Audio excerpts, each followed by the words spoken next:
नमस्कार दोस्तों, स्वागत है आप सभी का दी आयुर्वेदिक स्टूडेंट में। इस वीडियो में हम पढ़ने वाले हैं कौमार भृत्य का एक और नया टॉपिक। ये हमारी जो लेक्चर सीरीज चल रही है वो रिलेटेड टू एनसीआईएसएम सिलेबस है और इसमें हम कवर कर रहे हैं अपना बाल संवर्धन, that is growth and development. इससे पहले दो लेक्चर्स में हम कवर कर चुके हैं ग्रोथ दैट इज एंड शरीर वृद्धिकर भाव, और दूसरे लेक्चर में हमने पढ़ा था pattern of growth and parameters use for assessment of growth. आज हम सिर्फ पढ़ेंगे status of dhatu in a child with reference to growth assessment.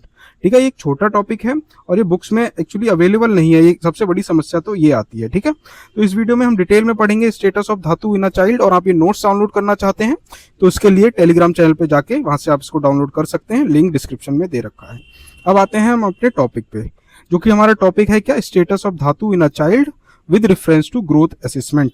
यानी कि जब कोई बच्चा बड़ा होता है, जब उसकी ग्रोथ होती है, हम ग्रोथ को असेसमेंट करते हैं, तो वहां से हम कैसे पता कर सके कि इस बच्चे में जो धातु है, शरीर की धातु है, जो कि सप्त धातु है, वो नॉर्मल है या नहीं। तो यही हम इसमें बताया गया। जैसे कि बालक की जो वृद्धि है और विकास है वो किस पे डिपेंड करता है, धातुओं के पोषण पे आधारित है।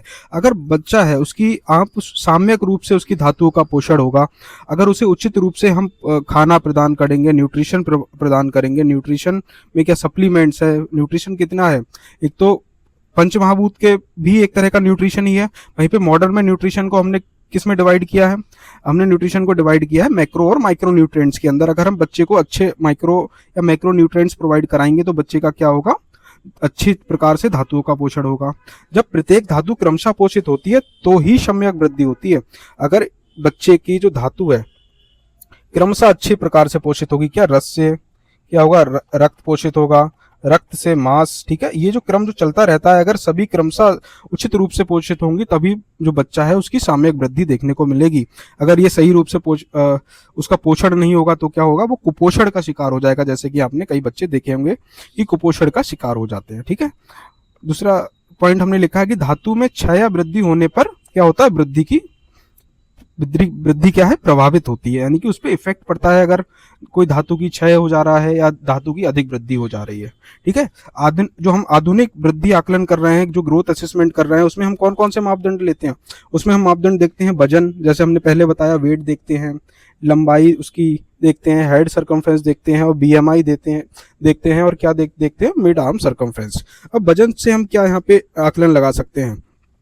अगर किसी बच्चे का जो है कि रस, मांस और मेद धातु की स्थिति वजन से हम उसका आकलन लगा सकते हैं। और बच्चे का वजन कम है तो हम क्या अंदाजा लगा सकते हैं कि बच्चा का वजन कम है, यानी कि बच्चा अंडरवेट है, तो उसके अंदर रस, मांस और मेद धातु की क्या है, उचित रूप से उसका जो विकास नहीं हो पाया है, उसकी सामयिक वृद्धि नहीं हो पाई है, यानी कि इन धातुओं की उसके अंदर कमी है।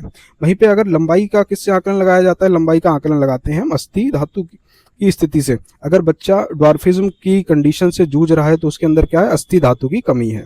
और बच्चे की लंबाई बहुत ज्यादा है, यानी कि गियांटिज्म का केस है, तो उसमें क्या होगा कि अस्थि धातु की अधिक वृद्धि देखने को मिलती है। वहीं पे वजन में भी सेम है, अगर बच्चा क्या ओबीज है तो रस, मांस एवं मेद धातु की स्थिति क्या है, उसके अंदर अधिक है, तभी बच्चा ओबीज हो गया है। वहीं पे हेड सर्कमफ्रेंस किस पे डिपेंड करती है, मस्तिष्क एवं मज्जा धातु के ऊपर।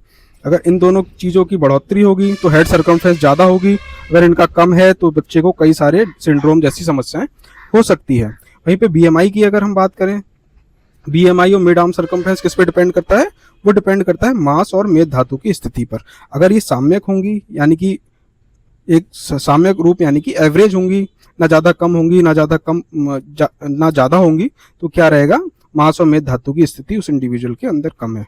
वहीं पे अब यहाँ से क्या, अगर बीएमआई उसका ज्यादा है तो वो ओबीज है तो क्या होगा, मांस मेद की स्थिति उसके शरीर में ज्यादा है। अंडरवेट है तो मांस मेद की स्थिति उसके अंदर कम है। भाई ये इसका आकलन किया जा सकता है। उदाहरण के तौर पे हमने यही लिखा है, अगर वो अंडरवेट है तो रस और मांस धातु का क्या है, क्षय है उसके अंदर, और स्टंटिंग है तो क्या, अस्थि धातु की क्षय, यानी कि जो ड्वार्फिज्म की कंडीशन डेवलप होती है वो अस्थि धातु की क्षय की वजह से हो सकता है। ठीक है, तो ये था हमारा एक छोटा सा टॉपिक जो कि है status of dhatu in a child. हमने इसको समझ लिया है।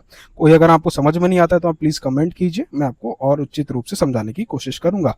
अब मैं नेक्स्ट लेक्चर में सिर्फ हम पढ़ेंगे इसको क्या, development factors influencing the development. ठीक है, तो एक एक करके हम सारे लेक्चर कवर करते जाएंगे। ऐसी मोर वीडियोस के लिए आप मेरे चैनल को सब्सक्राइब कर सकते हैं।